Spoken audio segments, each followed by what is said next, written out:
Hi guys, it's Lori. I know a lot of you are looking for relationships, or maybe you're in a relationship and you're not sure if this is the right one. Even if you're married, this may benefit you. It's always good to, we need to know ourselves. That's number one. You can't change another person. No matter how hard you try, you cannot change another person.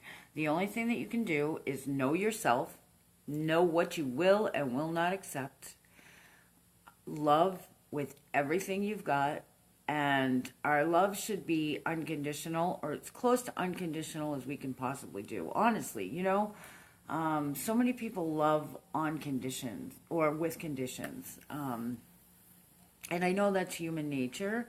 We love our children unconditionally, hopefully, but with a spouse, it's always a little different. But think about it: would you die for this person? And if you can honestly say, yes, I would die for this person, why can't you pick up your socks for this person? Why can't you go out of your way to give them some money? Why can't you make them happy, whatever, by doing whatever it is? You know what I'm saying? So just something to think about. But so know yourself, know what you will and will not accept. Know who you are, especially know who you are in Christ, please be on the same page with whomever you're with. If you're already married, that's a tough one. But if you're out looking, please make sure you're on the same page spiritually with the person that you are interested in. Because if you're not, you're heading for a disaster, okay? So know yourself, know what you will and will not accept, know what you're looking for. Know the other person as well as you can. Get to know them. Why do you want to be with somebody just for the sake of being with somebody? Know them. Know what they like, what they don't like, what makes them angry. What do they do when they're angry? What makes them sad? What do they do when they're sad?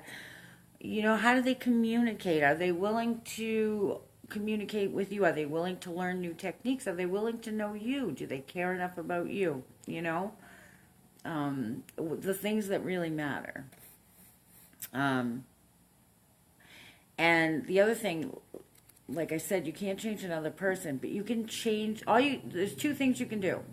You can change yourself, and the person that is with you has a choice. They can either change and grow with you, or they can remove themselves from the relationship.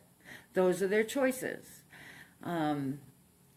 You have to be willing to take that risk of letting somebody go rather than letting yourself go. And I'm not talking about being self-centered or selfish. I'm actually talking about selflessly loving people the way that we're supposed to, but in a healthy way. Now, what gets in and the other thing you can do, work on yourself, grow, change, and like I said, that person will have a choice to either grow and change with you, and build a strong relationship, or walk away from that relationship. And if they choose to walk away, let them go. Second thing you can do is pray, because no man can change another man's heart. Only God. Okay? So and you know what? First work on you. So many people pray, can you change so-and-so? Can you make sure so-and-so does this or sees this? When maybe what God wants us to do is say, hey, God, search my heart, search my soul. Tell me where I need to change. Okay?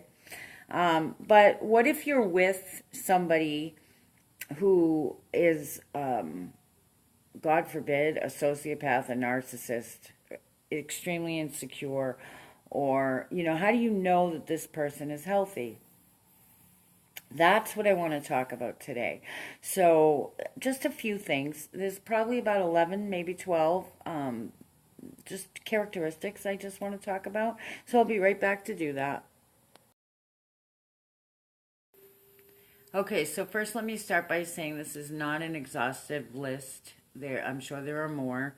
And I may even think of more I wrote down some notes, but while I'm saying this, I might even think of more. But I want to compare like the secure person to the insecure person to the like narcissistic, unsafe person, okay? Because I don't know why.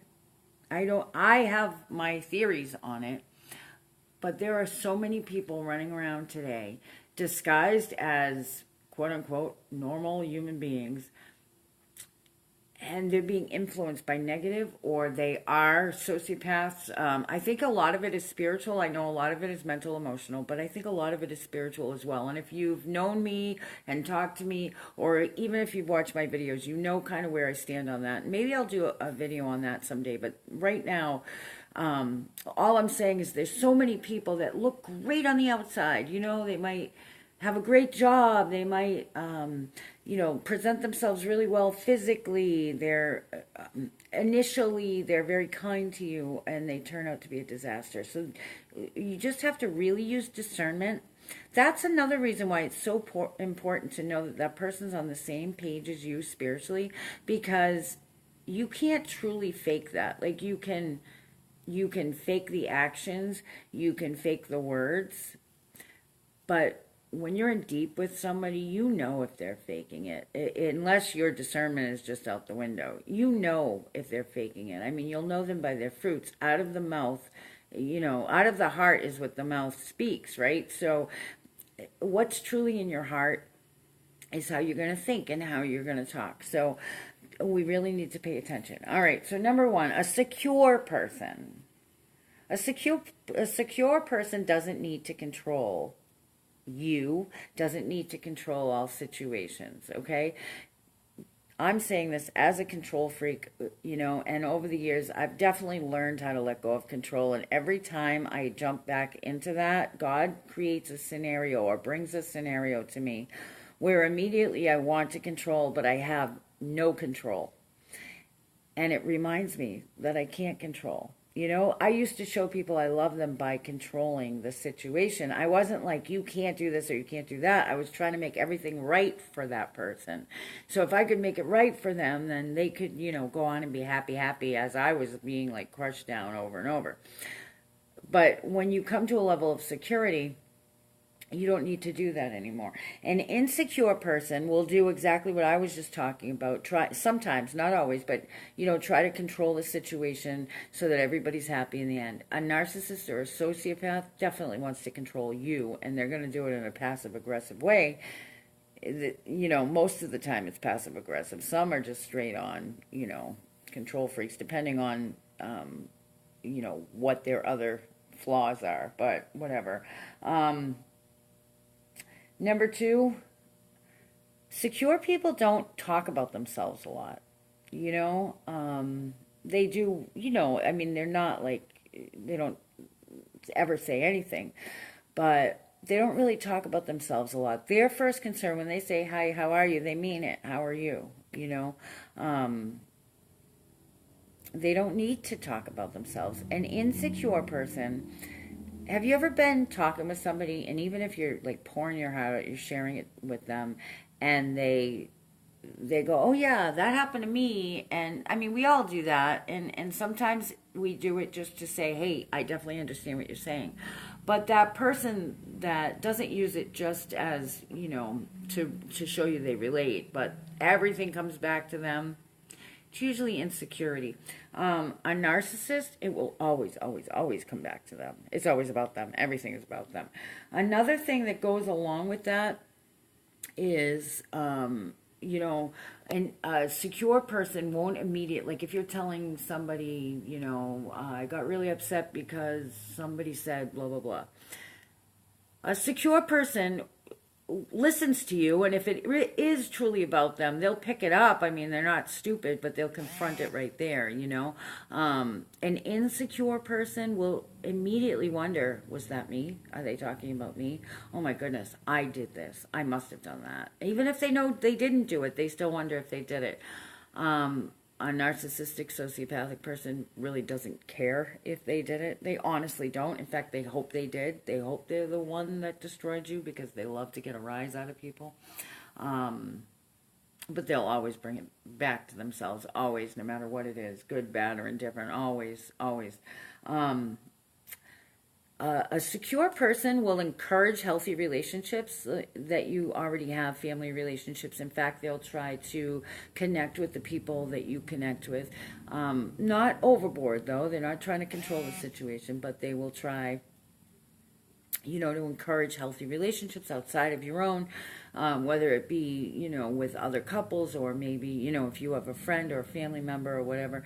An insecure person becomes insecure if you're close to other people. Now, they may not forbid the relationship, but they get jealous. They might get upset if you're close to somebody else. They worry that, well, what if that person doesn't like me? And then, now a narcissistic or sociopathic or, evil person, from here on in I'll say evil,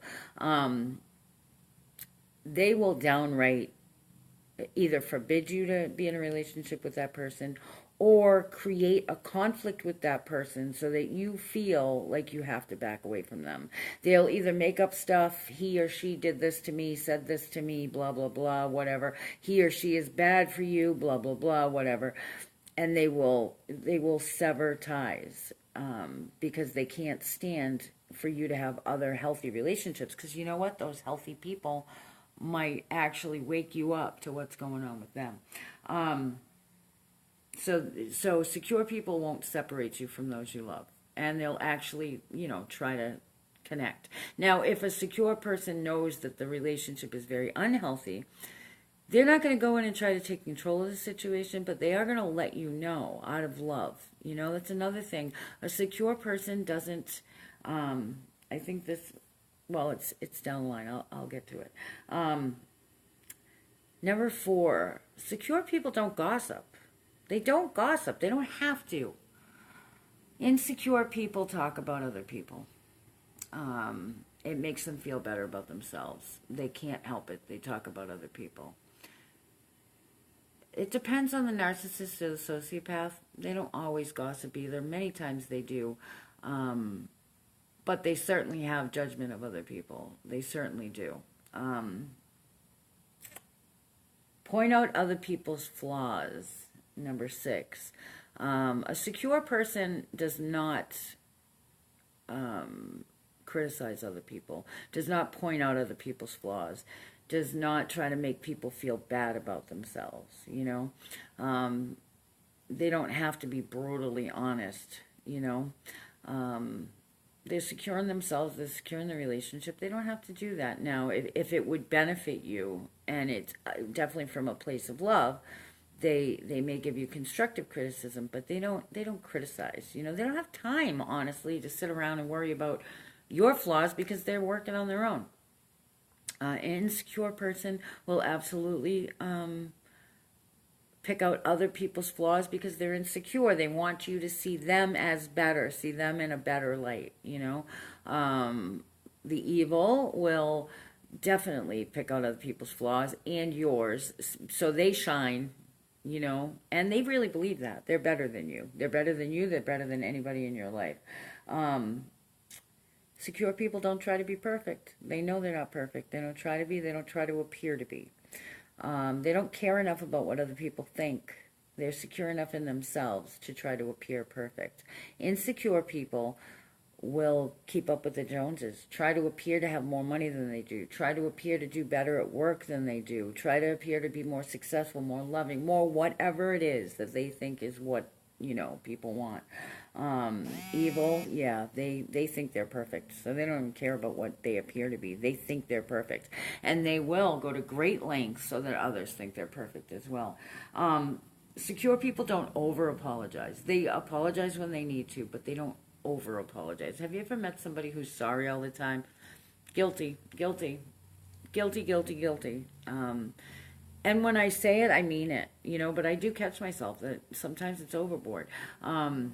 Insecure people really do see so much as their fault, so they apologize, over-apologize, or maybe their apology is just like too much, The evil one probably never get an apology out of them, honestly, but if you do, it's not real. You can bet that. Only if it works for them. If it's a manipulation on you, then they'll apologize, but not for any other reason. Number 8, a secure person doesn't put other people down. They have no reason to. They have no reason to put other people down. If you hear somebody, one good way to find out if this person is worth your weight, worth their weight in gold is How do they talk about their ex? How do they talk about their mom? How do they talk about their dad? How do they talk about people that have wronged them? You know, how do they talk about the less fortunate? Do they have compassion in their heart? Or do they say, no, it's got to be their own fault, whatever. An insecure person does tend to put others down. And not always, not always. Some insecure people are really, really sweet. But they may even do it subconsciously, because it's a way of lifting them up. The evil one always puts everybody down. And they do it in such a manipulative way. Let me tell you, some of those quote-unquote church ladies are very narcissistic, very narcissistic. I wouldn't even call them insecure, I call them narcissistic. And they go to church every week, or they're really involved in the church. And I'm saying church lady because that's the good people, There's others, people. I know somebody who's very involved in local politics, and the town loves her, and she's definitely a narcissist. She's definitely evil. Number 9, secure people do not engage in games. They don't play mind games. They don't manipulate people. If they feel they're being played with, they're going to pull back. They don't have time or energy for that. It's not constructive. It's negative energy. They don't want that in their lives. Insecure people sometimes play mind games because they're unsure, not because they're trying to hurt you, but they're so insecure they can't come right out and ask or say or whatever. It's fear. It's fear-based. Some insecure people may not even see it as playing games, but if you really step back and look at it, they are. The evil ones always play games. Their whole life is a game. Number 10, hold on to negatives, or positives for that matter. When when I say a positive, an insecure person, say they help somebody. They hang on to that. They may not tell the world about it, depending on their personality, but they hold on to that. Well, I helped this person, or, I did this for you, and it's in their mind. A narcissist will never let you forget it.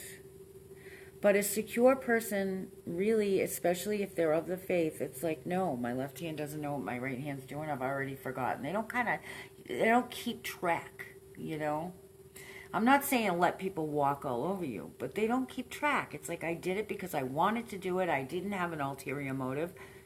I hope it helped you. I hope it blessed you, and that's truly it. It's not like just saying it and never saying anything again, but holding on to it like the insecure person does. They truly let it go. And same thing with the opposite, with negatives. A secure person will know, am I holding on to this and it's eating away at me? I got to let this go. And they let it go, or they work hard on letting it go. The insecure person allows it to beat them down, whether it's something they did or something that somebody did to them. They allow it to keep beating on them and beating on them and beating on them, and therefore recreate the situation again. The evil one,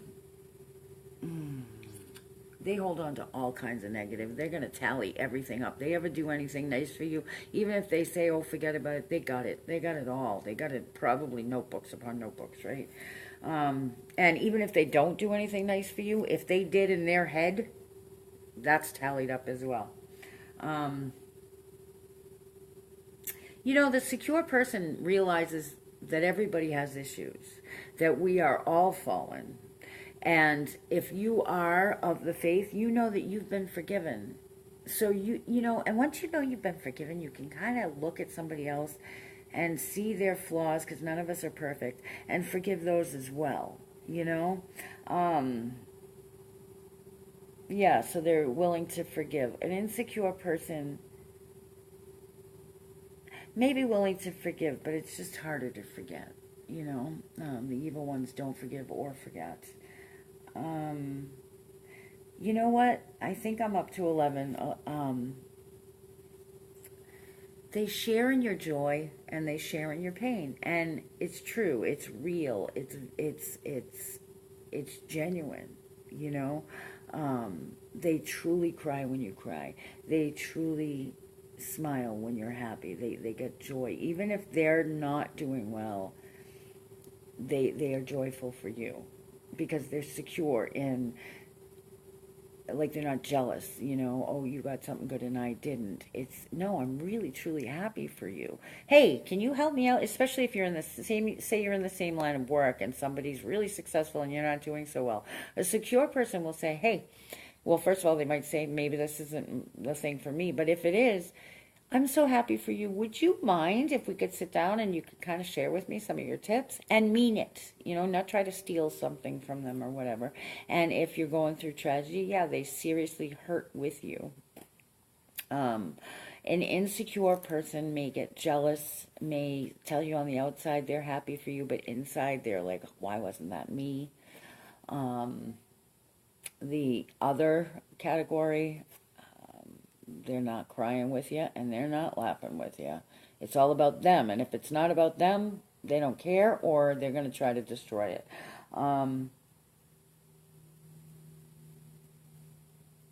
Yeah. Is that it? I think there's one more. And I think I'm up to what, 12? I don't know. I lost count. But if somebody